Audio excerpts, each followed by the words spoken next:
औज़ुबिल्लाहिमिनश्शैतानिर्रजीम बिस्मिल्लाहिर्रहमानिर्रहीम। आज हमने पढ़ना है बेटा हमारा LHV पार्ट फर्स्ट की जो बुक है ऑब्स्टेटिक्स की, उसका आज हमने पढ़ना है डीप ट्रांसवर्स अरेस्ट। ये हमारा LHV पार्ट फर्स्ट के लेक्चर हैं और ये हमारा पेज नंबर 56 है बेटा हमारी बुक का। ये देखें तो डीप ट्रांसवर्स अरेस्ट क्या होता है। जब माँ का जो बेटा हिप बोन है, कूल्हे की हड्डियाँ जहाँ से बच्चे ने डिलीवर होना है, उसका साइज़ छोटा है और बच्चे का हेड बड़ा है, या माँ किसी वजह से ज़ोर ठीक से नहीं लगा रही और थक गई है और जो उसकी बच्चादानी है वो भी ठीक से कॉन्टैक्ट नहीं कर रही, तो बच्चे का जो हेड है वो पैदाइश की जगह में फंस जाएगा। उसको हम कहेंगे डीप ट्रांसवर्स अरेस्ट। ये मैं दिखाता हूँ आपको कंडीशन, ये देख लें पहले बेटा।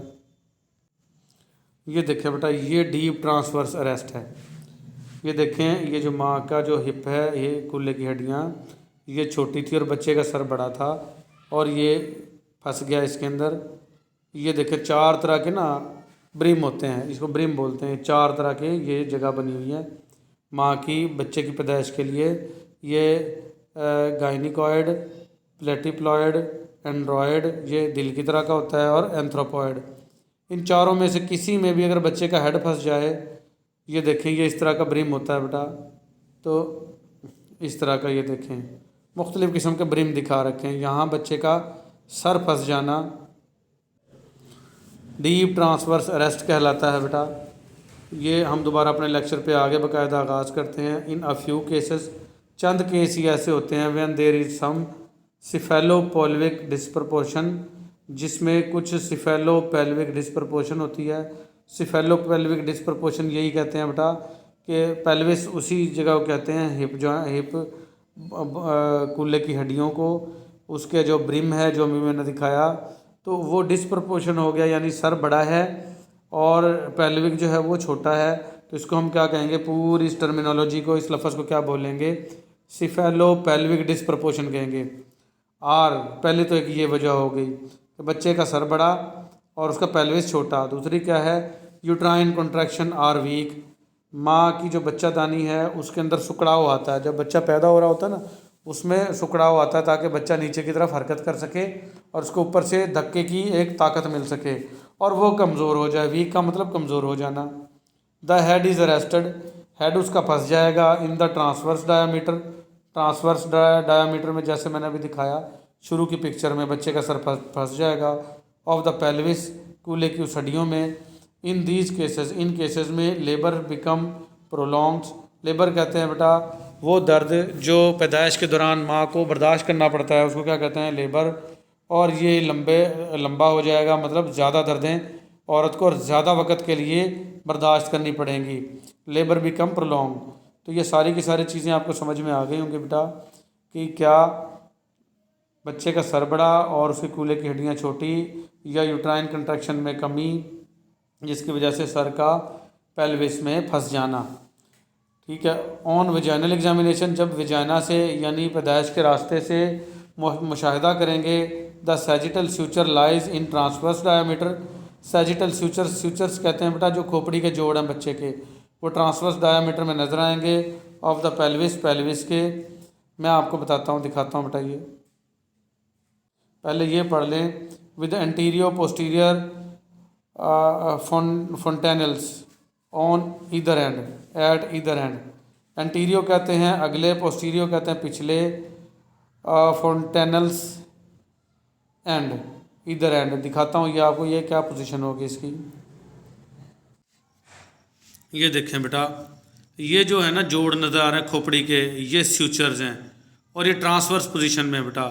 एंटीरियो पोस्टीरियर यानी अगली साइड पेशानी वाली, और पोस्टीरियर पिछली वाली साइड। ए से अगला, ए से एंटीरियर, पी से पिछला, पी से पोस्टीरियर, ऐसे याद रख लें बेटा। तो ये पोजीशन होगी इसकी जो वो बताना चाह रहा है। डीप ट्रांसवर्स अरेस्ट हो जाएगा इसको। Caput and moulding are present, caput भी मौजूद होगी और मोल्डिंग भी मौजूद होगी। कैपुट में दिखा देता हूँ आपको।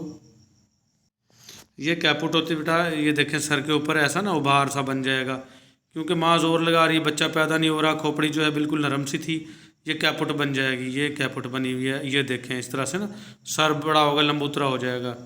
ये फ्रंट साइड से है, ये बैक साइड से। ये फ्रंट से ऐसे नज़र आएगा, बैक साइड से ऐसे।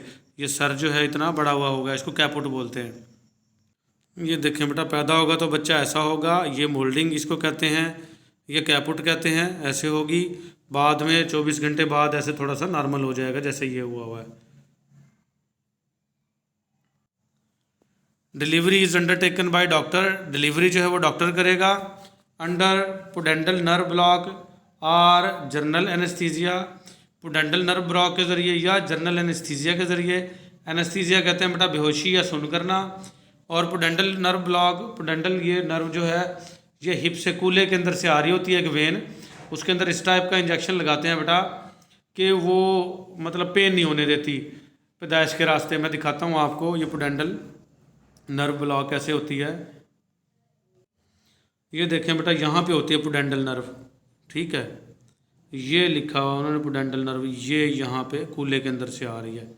ये देखें यहाँ वाजे करके, ये जो रेड लिखा हुआ है ना, ये जहाँ अटैच है ये पुडेंटल नर्व है, ये कूल्हे के अंदर से आ रही होती है। डॉक्टरों ने ना इसको ढूंढ रखा है, यहाँ पे इंजेक्शन लगाएंगे ना पेन नहीं होगा।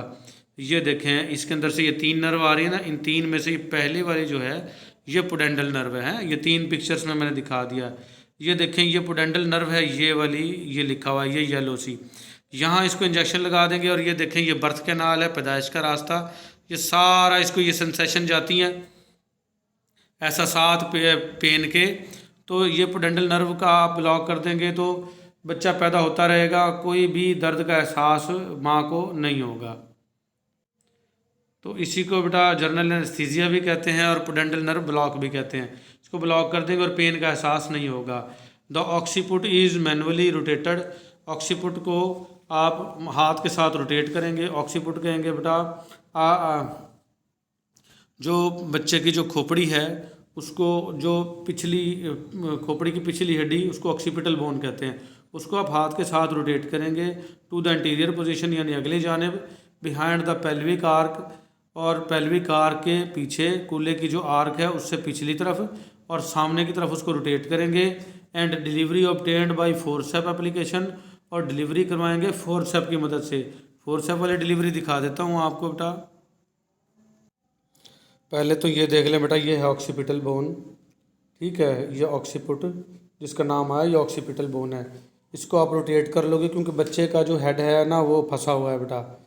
और इसको फोर्सेप डिलीवरी करेंगे, मैं फोर्सेप डिलीवरी भी दिखा देता हूँ। और ये रोटेशन वगैरह ना फोर्सेप से ही करेंगे। ये देखें बेटा, इस तरीके से फोर्सेप से डिलीवरी करेंगे। ये फोर्सेप है, बच्चे के हेड को पकड़ के रोटेट भी इसी से करेंगे, घुमाएंगे भी। ये जो इसकी ऑक्सीपिटल बोन है ये फंसी होती है, इसको रोटेट करेंगे जो ऊपर उसने बताया है। ये देखें इस तरीके से, और इसको डिलीवरी करवाएंगे। ये इस तरीके से भी करवा सकते हैं, ये सक्शन डिलीवरी है। ये देखें, ये फोर्सेप होती है बेटा, ये इस तरीके से लॉक हो जाती है ये फोर्सेप। तो इस तरीके से इससे पकड़ के और डिलीवरी करवाएंगे फोर्सेप के ज़रिए, और ये डॉक्टर करवाएगा सारा काम। तो ये देखें बेटा, मैं यही कह रहा था कि ऑक्सीपुट को मैनुअली रोटेट करेंगे, हाथ के साथ रोटेट करेंगे तो इंटीरियर पोजीशन अगली जानिब, बिहाइंड द प्यूबिक आर्क के पिछली जानिब। And delivery obtained by forceps application, और डिलीवरी को फोर्सेप से करवाएंगे। The process of rotation and delivery may be done entirely with forceps. यहाँ पे बताया था उसने बेटा हाथ के साथ करेंगे मैनुअली, मैनुअली का मतलब हाथ के साथ होता है, लेकिन यहाँ बताया जा रहा है कि प्रोसेस जो रोटेशन का है, घुमाने का जो प्रोसेस है, बच्चे के सर को जो घुमाना है, एंड डिलीवरी और बच्चे को पैदा करवाना, ये दोनों प्रोसेस मे बी का मतलब हो सकता है, डन किए जाएँ इंटायरली विद फोर्सेप, दोनों फोर्सेप से ही किए जाएँ। बच्चे को पैदा भी करवाया जाए फोर्सेप से ही, और रोटेट भी हाथ से ना हो, मैनुअली ना हो तो फोर्सेप से ही रोटेट करना पड़े। इफ़ डिसप्रपोर्शन इज़ मॉडरेट, अगर ये बच्चे का उल्टा होना, डिसप्रपोर्शन कहते हैं बच्चे का अपनी पोजीशन से हटा हुआ होना, ठीक पोजीशन में ना होना, ये मॉडरेट हो, दरमियाने दर्जे की हो, आर सवेयर या शदीद दर्जे की हो। Caesarean section is done, C section किया जाएगा, यानी कि बड़ा ऑपरेट, सी सेक्शन होता है बेटा बड़ा ऑपरेट करके बच्चे को पैदा करवाया जाएगा। अगर इन सारे कामों के बाद भी बच्चे की डिलीवरी ना हो रही हो और दर्दें ज़्यादा हो रही हों, लेबर बिकम प्रोलॉन्ग, दर्दें लंबे यानी कि वक़्त से कई घंटे हो चुके हों, दर्दें हो रही हों और बच्चा पैदा ना हो रहा हो, तो ये सारे काम फिर करने पड़ेंगे और एंड पे आके अगर कोई हल ना बचे तो बड़ा ऑपरेट कर देंगे बेटा। तो फिर आ जाएगी बेटा ब्रीच प्रेजेंटेशन। ब्रीच प्रेजेंटेशन क्या है? बच्चे के मुख्तलिफ पोजीशन में उल्टा होना, वो ब्रीच प्रेजेंटेशन कहलाता है। वो हम पढ़ेंगे बेटा अगले लेक्चर में। आज उम्मीद है आपको ये ड्रीप ट्रांसवर्स रेस्ट कंप्लीट में समझ में आ गया होगा। मिलेंगे अगले लेक्चर में। अल्लाह हाफिज़।